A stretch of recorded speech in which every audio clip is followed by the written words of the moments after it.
E nós vamos conversar com a cientista política, antropóloga, especialista em segurança pública da Universidade Federal Fluminense, Jaqueline Muniz. Bom dia, Jaqueline. Olá, bom dia a todos, bom dia a você. Jaqueline, a Rede Brasil Atual publicou um artigo seu cujo título é CPI nunca termina em pizza. E, na verdade, né, às vezes a gente vê o relatório final, a conclusão dos trabalhos de uma comissão parlamentar de inquérito e todo mundo fica querendo saber o que vai vir a partir daí. E acaba esquecendo também que esse tipo de colegiado é um colegiado político e que já teve efeitos políticos e ainda vai ter. Então, eu queria que você falasse a respeito disso, né, da importância da CPI, além das possíveis responsabilizações, inclusive do ponto de vista criminal, para alguns dos indiciados ali, mas esse, digamos, movimento das placas tectônicas na política, né, como eles se deram e como eles ainda podem se dar a partir da CPI. Olha, a CPI, na verdade, desde vamos pensar em abrir uma CPI até o seu resultado, ela vai produzindo produtos políticos. Ninguém perde tempo, né, político fazendo CPI se ela desse em pizza, gente. Então, na verdade, desde o momento em que se inaugura uma CPI, você tem uma reorganização do tabuleiro político, uma reorganização das demandas, são recados e avisos que você fica mandando lá para o governante. Ei, governante, você não pode tudo. O seu governo tem que começar a sentar aqui conosco e renegociar com o parlamento. Renegociar medidas, né, parlamentares, renegociar prioridades de votação, pôr na pauta o que não era para pôr. Enfim, tem um conjunto de mudanças no tabuleiro político, no tabuleiro de xadrez, que vão acontecendo porque a CPI, e quanto mais ela dura, ela vira uma espécie assim, de grande comercial que vai esvaziando a tinta da caneta Bic do governante, fazendo aquele comercial negativo, aquela publicidade negativa, testando candidatos, terceiras vias, quartas vias, de modo que a gente vai vivendo uma espécie assim de seriado de TV, correto? Onde ali nós vamos acompanhando o que se passa e também vendo como é que o jogo é jogado. Tá? A CPI não tem como terminar em pizza porque ela distribui serviço, nota promissória para todo mundo. Entendeu? Não é só o relatório, a expectativa de que vai ou não prender. Isso vai criando capitais políticos positivos e negativos que as pessoas vão faturar nas eleições. Correto? Então, na verdade, o relatório em si é um dos vários produtos que uma CPI produz no bastidor do poder.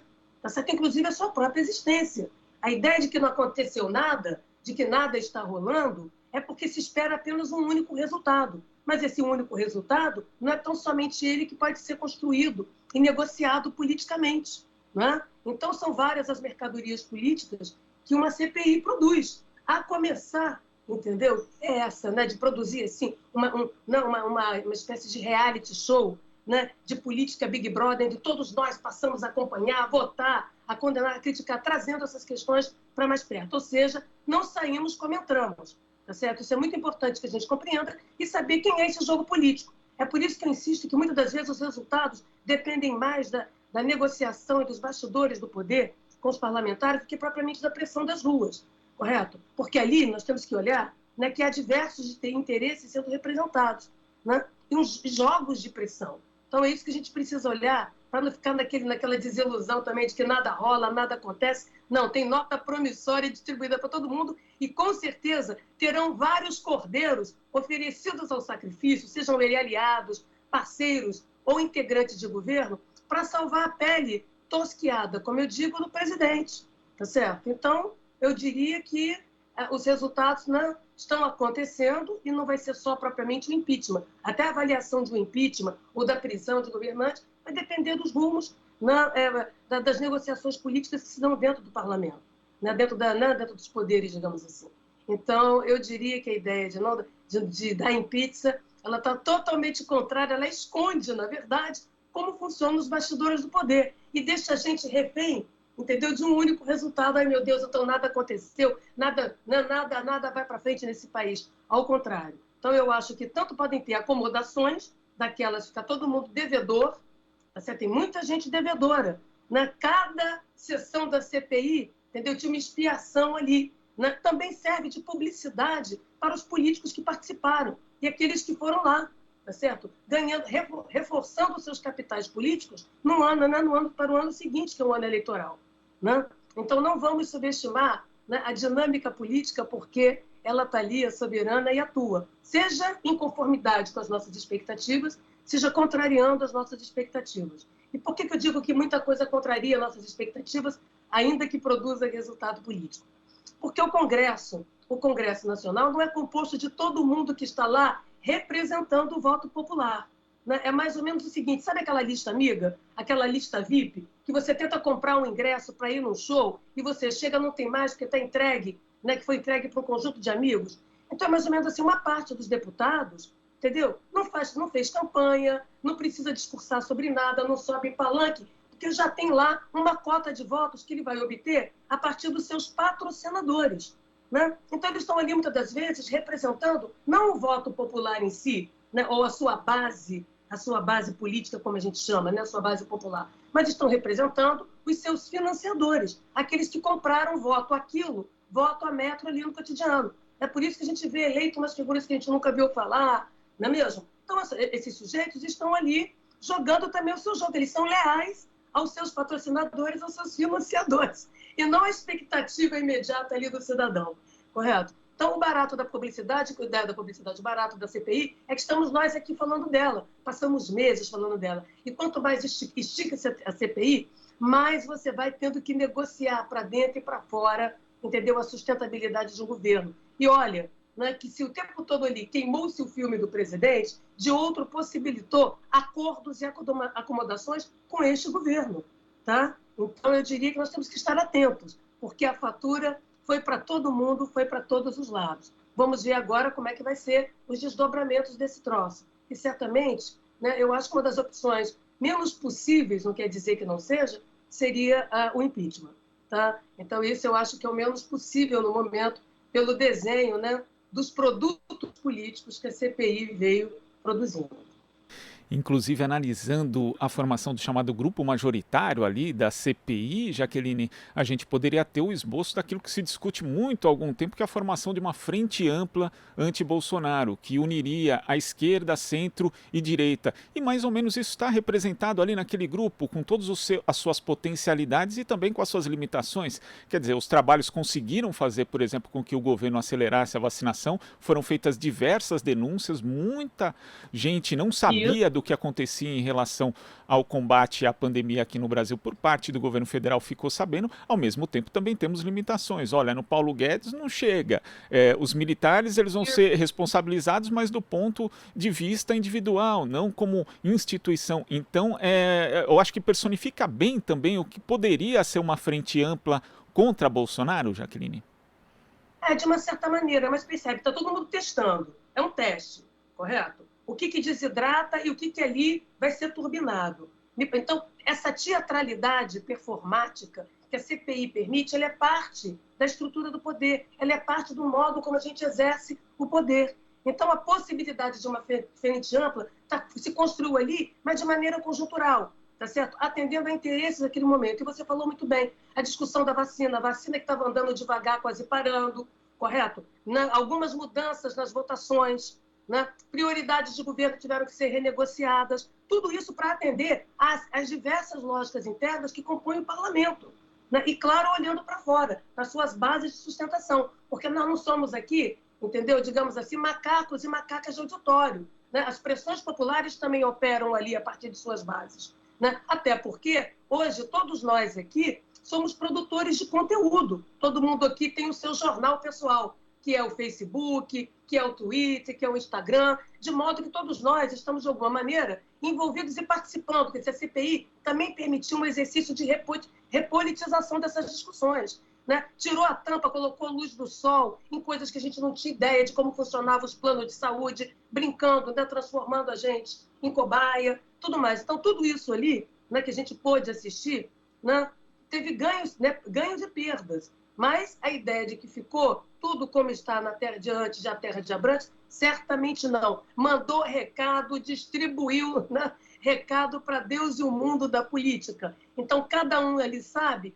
qual é o passo que pode dar, tá certo? E é isso que essa CPI, que inclusive nesse sentido ela foi bem sucedida, né? Bem sucedida agora. E ela ainda está distribuindo serviço para a Polícia Federal, para o Ministério Público Federal, correto? Deu trabalho para a imprensa, né? Nesse sentido que tinha que cobrir, acompanhar, criou celebridades, né? Produziu famas. Fama na política significa capital político, isso aqui significa voto, significa poder de barganha, não é mesmo? Então é disso que nós estamos falando ali. Né? O governo está com um holofote sobre ele, né? Tem uma grande luz do sol ali operando. Né? Então, para fazer sombra, vai ter que negociar com as suas bases, vai ter que mostrar, vai ter que lembrar que não se governa sozinho. Por pior que seja esse governo, correto? Ele vai ter que pagar pedágio, né? Para os políticos, vai ter que pagar pedágio para o parlamento, vai ter que negociar para fora e para dentro. Isso eu acho que é fundamental que a gente compreenda, entendeu? Para que a gente também seja mais um ator decisivo nessas cobranças, mais um ator decisivo em acompanhar, porque a plateia fomos nós. Quem tornou a CPI um espetáculo de sucesso, uma espécie de série de Netflix, fomos nós, correto? Porque o político está lá, ele fala, mas ele não fala só dentro da CPI. Ele faz aquela fala já preparado para colocar um pedacinho dela no Twitter. Todo mundo que é seguidor. O seguidor é um potencial eleitor, correto? Então, nós estamos vendo que também tem um jogo, né, meio que plebiscitário de antecipação de resultados eleitorais no agora. Todo mundo se testando ali, todo mundo querendo ganhar o seu, né? Ou seja, ser reeleito, ou recompor uma base, ou fazer uma aliança. Tudo isso está sendo testado, além daquilo no bastidor que a gente não sabe, né? Porque os testemunhos para serem ditos ali, em boa medida, eles foram ensaiados antes. E ninguém é pego de surpresa, né, na política, gente. Então, se tiver lá um sujeito falar, uma pessoa falar, de alguma maneira já se sabe um pouco qual é a bomba, o conteúdo que vai ser administrado. Né? E essas ameaças difusas, entendeu? Elas operam ali também. Então, muito do que a gente vê na CPI, que são os rituais, né, dos depoimentos, das sessões, é uma parte dela. Tem toda outra que torna possível aquilo ali, né? Que são, digamos assim, os embates de bastidor.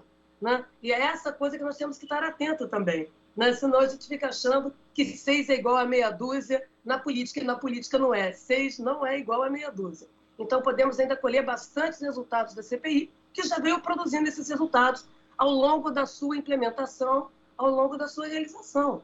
Né? Então, diferente dessa leitura pessimista ou dessa leitura fatalista de que nada acontece, é porque a gente vê a política, a gente está olhando só para um lado da política, outro olhando só para um determinado resultado. Vocês têm ideia da quantidade de peças publicitárias, memes e micos pagos na CPI que serão usadas em campanha eleitoral?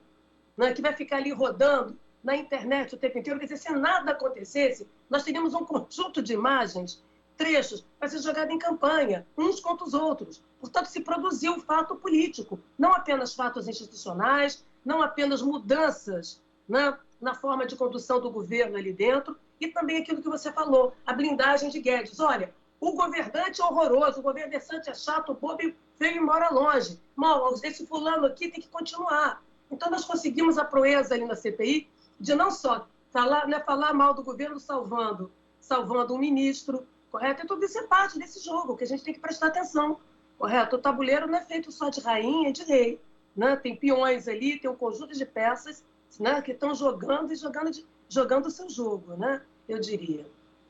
Jaqueline, quando você fala que nós somos a plateia, né, que nós fizemos, na verdade, esse espetáculo da CPI, me vem logo à cabeça a questão das redes sociais, né, o quanto houve interação das pessoas com os parlamentares durante as sessões. Inclusive tiveram depoentes ali que foram desmentidos em tempo real, tanto que essa colaboração foi tão intensa que diversos parlamentares, inclusive, agradeceram, né, a expressão consagrada por Renan Calheiros, o amigo internauta, no final ali dos trabalhos da Comissão Parlamentar de Inquérito. Então, esse foi um ponto interessante, quer dizer, essa mobilização política do lado positivo, né, do lado colaborativo, com as pessoas participando ao vivo das sessões da CPI? Sim, certamente. Eu acho que nós temos que dizer o seguinte. Primeiro que boato, fofoca, rumor, é parte constituinte de qualquer sociedade, sobretudo da vida política.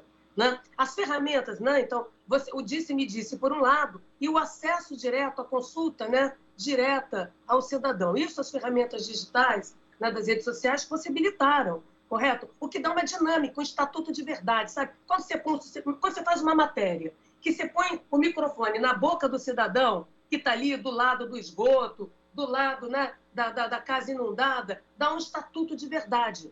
Correto? Então, não é apenas uma manipulação, no sentido fake da palavra. também dá um lastro, um registro de verdade. Então, quando o internauta vai ali que está acompanhando, perceba que todo mundo estava acompanhando. E, gente, está na hora da CPI, entendeu? Então, aumentou o Ibope do Senado, o Renan Calheiros, por exemplo, que andava apagado, andava lá meio esquecido, né? Com as tretas que rolaram antes na política, se reabilita, entendeu? O Aziz, que as pessoas não sabiam nem para onde ia, nem para que ia, né? Ganha, é turbinado ali, né? O senador Conterato, assim, muitos outros, tá certo? Né? E a participação do internauta, que no caso somos nós, os eleitores, que tem cor, que tem raça, que tem renda, tá certo? Que vivencia a realidade e acompanha, pode ali mandar. Isso era importante, porque no Brasil o testemunho direto tem um valor muito grande, tá certo? Nós temos aqui uma visão de justiça, né, muito cristã, muito religiosa e inquisitorial, gente. Tá? Então, isso funciona para bem, mas também funciona para mal. Aí, tem aqui alguém que falou. E aí, quando fica esse jogo de bate-boca, né, onde todo mundo tem uma verdade a ser revelada, o que menos se presta atenção também são as provas, as chamadas provas técnicas. É por isso que, muitas das vezes, ali na sessão da CPI, o sujeito está falando e atrás dele tem lá o ofício desmentindo o que o sujeito está falando, né, que um senador põe. Então, esse jogo é um jogo de reality show, é um jogo de paredão Big Brother da política, correto? Usando das ferramentas digitais, usando dessa linguagem, né? E contando com a presença do internauta, porque é uma maneira de você fidelizar as pessoas nesse espetáculo. Antes de tudo, a política é um espetáculo, correto? Onde nós não somos sujeitos passivos, como se imagina um eleitor genérico, parece remédio, né? Genérico de drogaria, um sujeito que não tem sexo, não tem idade, não tem cor, não tem endereço social. Esse eleitor não existe, nem nas estatísticas, nem no produto das sondagens eleitorais. O que existe são pessoas concretas, como eu e vocês, né? Que estamos ali acompanhando, que estamos ali monitorando. Né? Então, isso se explicita. E, ao se explicitar, também é usado a serviço da espetacularização e mais, de produzir recorrência, produzir repercussão. Mais importante que o fato em si é a sua repercussividade nas redes sociais. Está todo mundo ali com o seu smartphone ligado. O sujeito está falando ali na plenária e o resto dos deputados, senadores, quem quer que seja, está olhando para o seu Twitter. Está querendo bombar. Todo mundo quer ser subcelebrity na política, porque é assim hoje que se constitui capital político, não se pode esquecer. E a presença do internauta, a presença que somos nós, é fundamental ali. Né? Antes a gente fala assim, vamos consultar as bases. O sujeito tinha que pegar um avião e ir lá no Cafundó do Judas, né? Para produzir legitimidade. Hoje ele está aqui, ele constrói esses grupos acessam ele. Tem uma assessoria por trás mobilizando essa claque. Né? Então, é claque também. Né? Então, é esse lugar de espetáculo que a gente tem que olhar. E veja como é interessante, que eu queria deixar para vocês pensarem, uma coisa, como funciona a lógica da produção de uma justiça no Brasil e o como ela é inquisitorial, cartorial e, por isso mesmo, desigual. Daí a gente tem que ficar atento. Veja que no Brasil nós adoramos vazamentos, arrependimentos, testemunhos, autocríticas. Tudo tem que ter plateia. O sujeito tem que chegar e falar, eu errei, eu acertei, em nome de não sei o quê, peço desculpas. Mas tem que ter público, tem que ter um ritual de humildade, de humilhação, correto? Então, percebam que são todas essas variantes, né, de um segredo que não nos pertence, é um segredo que vai ser revelado por quem entende, por quem tem poder. Né? Então, é como se nós o tempo todo, a verdade aqui já tivesse dono. Né? E ao ter dono, nós só precisamos revelar através da expiação de culpa de alguém. Quando a gente fica muito promovendo culpa, é porque a gente está escondendo as responsabilidades, né? O apontar das responsabilidades pelos atores. Então, como importa se as pessoas se arrependeram ou deixaram de arrepender? Elas precisam ser responsáveis pelo seu voto, senão é um processo de infantilização. Então, se por um lado a gente tem, né, essa participação positiva dos internautas, desculpa, de sua conexão direta, por outro, também nós assistimos a esses rituais confirmatórios de claque. Ah lá, falou, vamos ver agora. Tem sempre um mordomo, uma pessoa escondida que vai, né, narrar algo que não se sabe. Ora, isso está falando de engrenagens do poder que não são transparentes.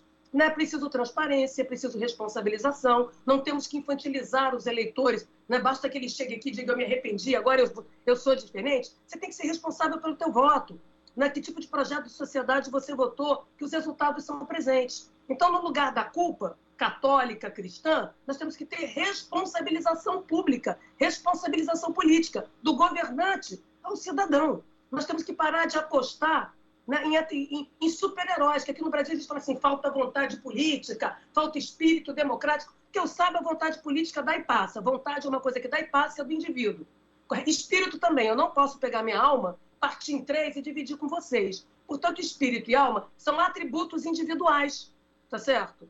Quando você fica apostando em atributos individuais o resultado da política, é porque, no fundo, não se acredita na política pública, não se acredita na institucionalidade do Estado. Entendeu? Então, você fica esperando o governador, o governante gente boa, o governo legal, entendeu? Para resolver os nossos problemas como nação, como sociedade. Né? Então, cuidado que também podemos cair nesse personalismo que tem nos custado muito caro. Né? Então, vejamos que os mecanismos tecnológicos, os mecanismos digitais, podem estar a serviço de lógicas tradicionais, de lógicas, né, patrimoniais, clientelistas, que particularizam e se apropriam dos recursos da República, né, dos nossos recursos políticos, de uma maneira geral. Tá? Então, tem os dois lados da moeda. Né? Agora, o fato dessa visibilização toda gera, em contrapartida, controles e expectativas. Entendeu? E é muito chato ficar queimando o filme, né, dessas expectativas junto ao eleitor. Então, quem brincou de ser celebrity, né, na subcelebrity, revista Caras, da política, na CPI da Covid, vai ter que prestar contas, né, porque estamos aí num processo eleitoral, né, que foi antecipado. Está todo mundo se testando, tá certo? Está todo mundo no palco com holofotes. Tá? E é isso que nós temos que prestar atenção também. Né? E nós somos o fiel da balança, como eleitores, mas eleitores encarnados. Eu nem vocês somos genérico de drogaria, uma fórmula qualquer. Não, não somos. Nós temos cor, temos classe, temos renda, temos gênero, temos orientação sexual, temos tudo isso. E é desse lugar, com os nossos, né, os marcadores sociais que nos distinguem, que nós estamos olhando para esse negócio e jogando o jogo das pedrinhas também, mudando as pedrinhas de lugar. Foi esse o tempo, né, em que o eleitor era uma criatura abstrata, passivada, entendeu? Nós também estamos ali, cada um com seu canal de TV, no seu próprio YouTube, no seu próprio Twitter, no seu próprio WhatsApp, entendeu? Fazendo o nosso serviço. Né? A fofoca, o rumor é parte da construção política, gente. Porque quando a gente fala mal do outro, a gente está falando mal, bem da gente. Quando a gente está falando mal do outro, a gente está definindo que a gente não é aquilo lá, é outra coisa. Né? E vice-versa. Tá? Então, claro que ela tem efeitos deletérios, ninguém está dizendo isso, né? Mas o boato e o rumor, né? E a consulta direta hoje é parte do processo de construção da política. Não tem jeito e a gente tem que observar o que nós vamos fazer com todos esses produtos políticos que a CPI produziu, correto? Né? Inclusive essas articulações, né, dessa suposta frente contra Bolsonaro. Mas perceba que é contra Bolsonaro. Entendeu? Minha pergunta é se é contra a estrutura de governo. A minha pergunta é se é contra um projeto de sociedade. Né? Porque eu não estou aqui para emprestar. Entendeu? Eu não tenho roupa, e acredito que boa parte dos eleitores não tem roupa para um tipo de frente única em que eu sou chamada só para ir lá e colocar meu nome. Depois ninguém considera as minhas demandas. Nada disso. Né? Então, eu não quero frente única, frente unitária, eu quero pactuação política em torno dos meus direitos, dos direitos de uma sociedade que hoje 50% delas tem insegurança alimentar, né? Milhões de desempregados, não é mesmo? Né? Senão, o que vai acontecer é que a fila do osso vai acabar dando mais gente, a fila do pé de galinha vai ter mais gente e vai ser mais popular do que o resultado eleitoral, do que a produção da política. Né? Então, nós temos que prestar atenção, seguirmos que o principal ator político nesse jogo todo somos nós, tá certo? Enquanto a gente fica ali brigando, arrumando treta, nós temos que pensar isso, gente, arrumar treta política não tem problema nenhum polarizar.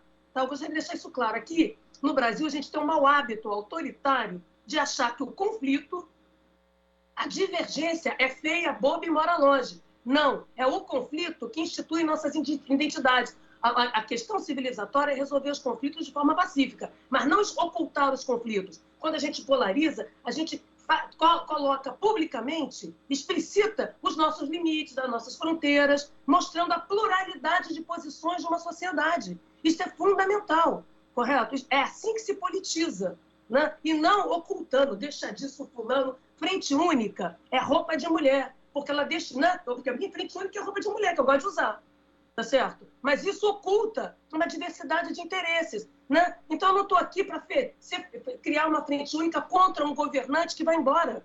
Eu estou aqui para construir um projeto político, tá certo? Né? Porque o bolsonarismo permanece, vai embora Bolsonaro, mas as lógicas autoritárias, tá certo? As lógicas de exclusão, de desigualdade permanecem daí. Eu vou assinar essa fatura, quer dizer que tu está me chamando para emprestar meu cartão de crédito eleitoral, entendeu? Para uma fatura que eu não sei qual é. Por que isso? Quer dizer que eu sou a candidata mais popular, aí tu me chama para aquela sua festinha muito da chata, que ninguém vai porque tu é um mala, né? Aí você fala, vamos lá, chama a Jaqueline que ela é popular. Aí que a Jaqueline vai chamar todo mundo. Aí entra todo mundo da Jaqueline e a Jaqueline é barrada no baile eleitoral. Não, ninguém rola. Por que razão? Entendeu? Né? O candidato primeiro da lista vai falar assim, olha, gente, eu vou abrir mão do meu capital político porque eu estou com uma vontade imensa entendeu? De eleger o meu oponente. Que mundo é esse? Né? Então, nós temos que pensar que nós temos um papel decisivo, nós temos que ficar muito preocupados com essas ideias de unidade, uniforme, que destitui as nossas marcas identitárias. Aqui no Brasil, a cidadania parece que é uma coisa que não é nossa, que alguém dá. Ó, fulano, estou te dando aqui uma cidadania, mas não é para usar, não. Vê se não usa essa cidadania, não sai gastando a sua cidadania, não. Porque pobre tem mania de gastar as coisas tudo de uma vez. Essa é a mentalidade. Então, aí você não pode ter treta política. Né? Você não pode discutir, discordar, entendeu? Não, é para discutir, discordar, sim. Nós estamos disputando uma visão de sociedade, disputando solidariedade, disputando empatia, nós estamos disputando isso, correto? Agora não precisa sair trocando tapa, fazendo trocação ali na esquina, porque tem percepções diferentes, mas e também não estamos aqui para sair convertendo ninguém, tá certo? Nós estamos aqui, todos nós, para expressar nossos interesses como uma comunidade política, né? E esses espaços, né, a internet, né, acompanhar as audiências públicas online, tudo isso são esses espaços que a gente constitui de pressão, dizendo nós existimos, né, e somos soberanos no nosso voto, como democratas e republicanos. O Está na hora da gente diálogo, pensar sério. Não, o diálogo, por exemplo, quer ver? o diálogo e a disputa fazem parte da democracia, né? Não podem ser demonizados. Agora, Jaqueline, conflito. Você fala assim, não pode, olha lá, o sujeito está querendo participar. Fica todo mundo numa sala com ar refrigerado, tomando um café do bom, entendeu? Brindando com isso, e a gente está lá de fora assistindo, porque não pode, porque já teve lá uma coalizão, já teve lá uma construção. Quer dizer, o sujeito para me chamar para alguma coisa, ele tem que incorporar minhas demandas. Entendeu? Eu não vou numa festinha que eu entro com a bebida, mas não tem nada ali que eu possa comer, porque também não agradaram. Né? É isso que nós temos que pensar, o conflito, a disputa, a explicitação de ideias, porque os pactos políticos eles são provisórios em torno, né, de projetos também provisórios de realização de poder. Então, eu não estou aqui para ser mercadoria como eleitor. Ó, estou levando, eu não sou gado, que ninguém é. Gado não pensa, robô não pensa. Né? Então, ninguém é. Nem aqueles que são da base, né, digamos, mais radical do presidente da República. Não é mesmo? Então, nós temos que compreender, né, que o processo político, nós somos atores e atrizes principais, que produzir tretas, afirmar, né, questionar, é pôr luz do sol nessas questões, é torná-las públicas, entendeu? Porque às vezes a gente vive situações como mulher, como pesquisadora, como periferia, o que quer que seja, e parece que é individual, que o problema é meu. Não, eu tô se dando mal, para usar a expressão popular, porque é meu, é um capacitismo, a Jaqueline não está conseguindo fazer as coisas... Quando eu olho para o lado e explicito, eu vejo que você está passando pelos mesmos problemas, que, portanto, é uma questão não individual, mas uma questão coletiva, é uma questão de grupo, portanto, é uma questão de política pública, uma questão que tem que entrar para a agenda pública, porque nós estamos aqui dizendo que a gente, né, quem somos nós, o que nos incomoda, o que é bom para a gente, o que não é, tá certo? Então, eu não quero ninguém porta-voz da minha fala, como eu não espero que né, as vozes da cidadania sejam sequestradas. Né? Parece que tem sempre um despachante, um tradutor, intérprete, um político que é dono da nossa vontade. Não, não é. Por isso que é importante esses processos participativos, né? Porque eles turbinam a política. Jaqueline, desculpe interromper, que a gente está encerrando o programa e precisa entregar para a rede, então eu queria deixar a recomendação para todo mundo ler seu artigo na Rede Brasil Atual, CPI nunca termina em pizza, e agradecer demais a sua contribuição aqui com o Jornal Brasil Atual. Até a próxima! Eu agradeço, estava até com saudade de falar muito no seu ouvido. Um abração. Abraço! Conversamos aqui com a cientista política, antropóloga Jaqueline Muniz. Você está ouvindo Jornal Brasil Atual. As notícias que os outros não dão.